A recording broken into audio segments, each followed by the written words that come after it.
प्रिय विद्यार्थियों, सुप्रभात।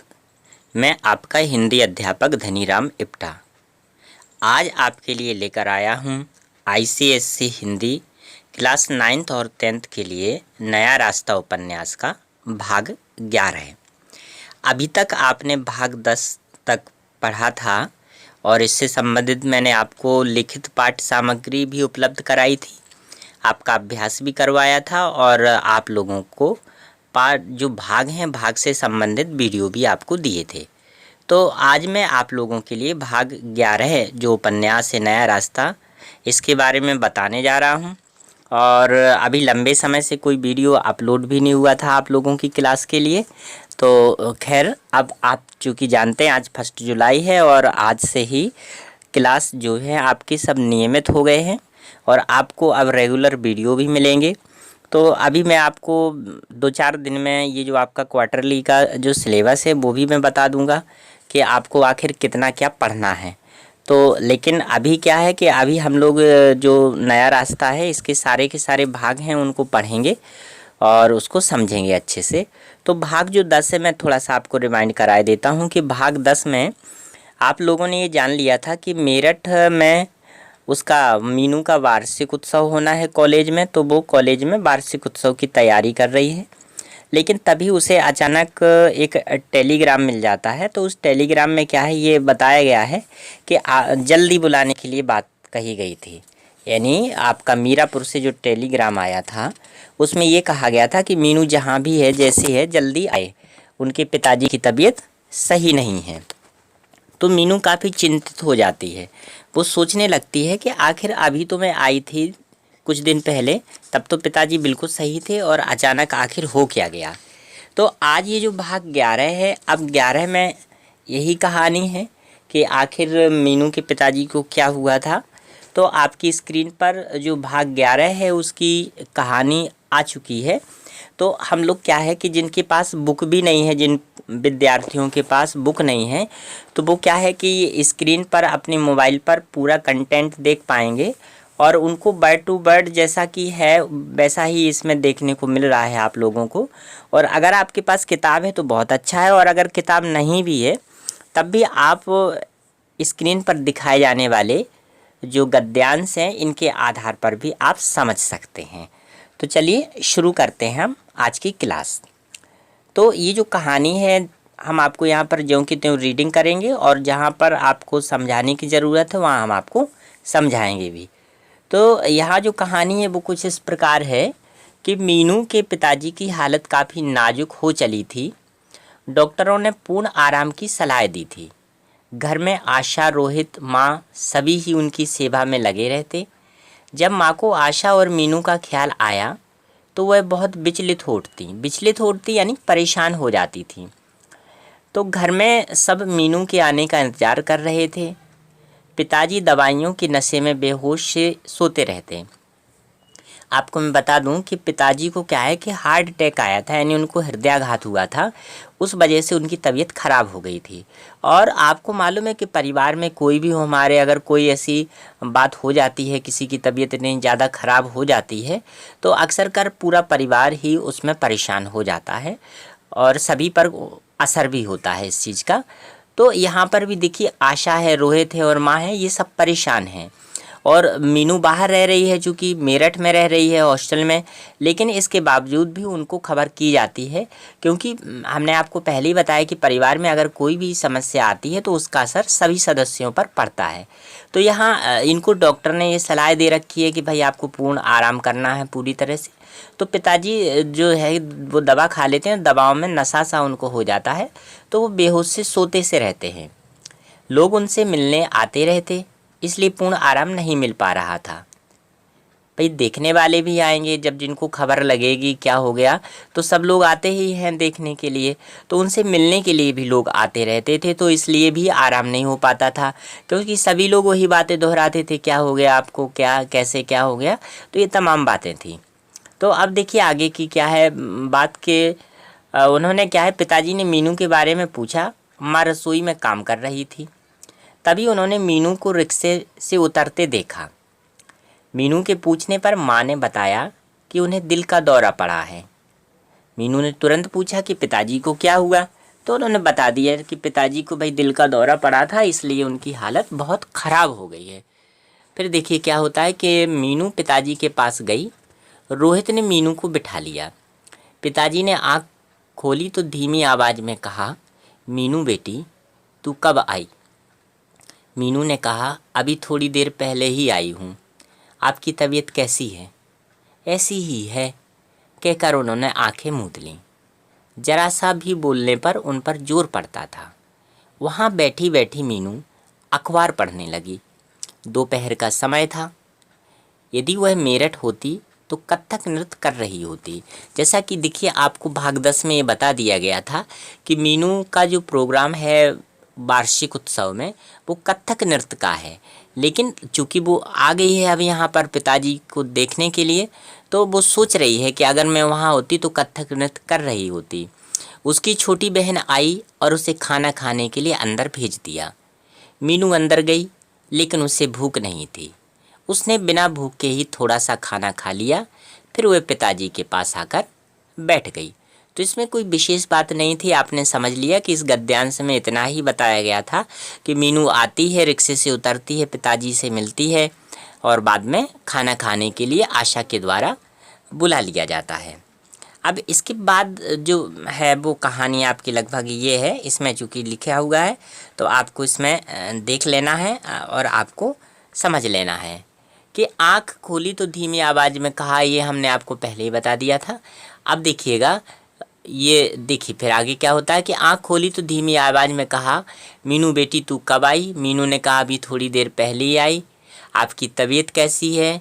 ऐसी ही कहकर उन्होंने आंखें मूंद ली। ज़्यादा बोलने से उनके जो हार्ट है उस पर थोड़ा जोर पड़ता था। तो उन्होंने कहा कि अभी हम कथक नृत्य कर रहे होते। और तभी उसकी छोटी बहन आई और उसे खाना खाने के लिए अंदर भेज दिया। ये चूँकि हमने आपको पहले भी इसमें बता दिया था। अब आगे ये है कि लगभग 1 सप्ताह तक यही कार्यक्रम चलता रहा। क्या कार्यक्रम चलता रहा कि लोग आते रहे, मीनू बैठी रही, थोड़ी सी बात की और फिर वो चली जाती थी और पिताजी फिर आराम करने लगते थे। हर समय एक व्यक्ति उनके पास बैठता। ईश्वर की कृपा से दशा में थोड़ा सुधार हुआ यानी उनकी तबीयत धीरे धीरे ठीक हुई। अब वे अपने आप बैठने भी लगे थे। पहले तो वो बिना सहारे के उठ बैठ नहीं पा रहे थे, लेकिन अब धीरे धीरे वो बिना सहारे के भी बैठने लगे थे। प्रातः काल का समय था। उस समय हल्की हल्की बूंदें पड़ रही थीं। तभी घर के बाहर एक कार आकर रुकी। मीनू के फूफा जी और बुआ जी बीमारी की खबर सुनकर मिलने आए थे। वे सीधे पिताजी के कमरे में पहुंचे और कुशल क्षेम पूछकर यानी हालचाल जानकर इधर उधर की बातें शुरू कर दीं। फूफा जी ने इशारे से बुआ जी को चुप रहने को कहा, लेकिन उन्होंने बातें करना बंद नहीं किया। मैंने आपको पहले भी बताया कि जो उनकी बुआ जी हैं थोड़ा सा ये है कि बहुत बोलती बहुत हैं और यहाँ वहाँ की बातें वो बहुत करती हैं, तो इसलिए उनसे सभी परेशान हैं। लेकिन फूफा जी ने बड़े आराम से उन्हें समझा दिया, लेकिन उन्होंने बातें करना बंद नहीं की। पिताजी को बोलने से थकान होने लगी थी। मीनू ने बुआ जी को टोकते हुए कहा, बुआ जी आपको सफ़र की काफ़ी थकान हो गई, आप थोड़ा सा खा पी लीजिए। ये सुनकर बुआ जी को उठना पड़ा।